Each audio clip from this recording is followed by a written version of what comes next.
Peripheral vascular disease really refers to the arterial and venous circulation that is not associated with the heart or the brain. Obviously, all the tissues of the body require normal blood flow in order for them to perform optimally.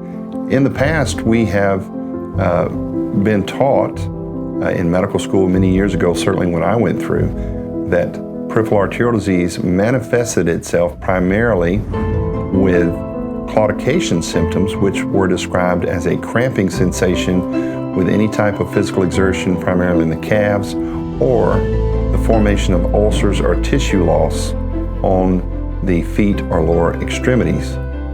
However, over time, we have found that many times people have much milder symptoms. Sometimes the symptoms are described as a numbness of the legs or the feet, a heaviness, or a general, what people describe as a tiredness of their legs.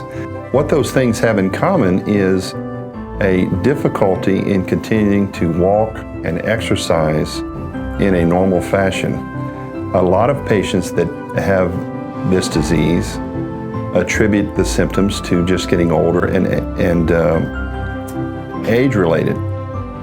So if you have any of those symptoms, it is worthwhile to have this checked out.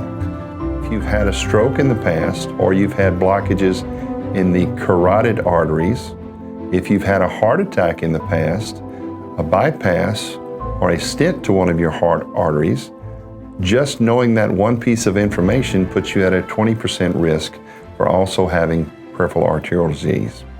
So when a patient is diagnosed with peripheral arterial disease, the next course of action would be to do an invasive procedure called an aortogram or an arteriogram, and this involves placing a small catheter inside the arterial circulation and injecting what we call contrast, which when it interacts with X-ray, it allows us to take a picture of the arteries themselves.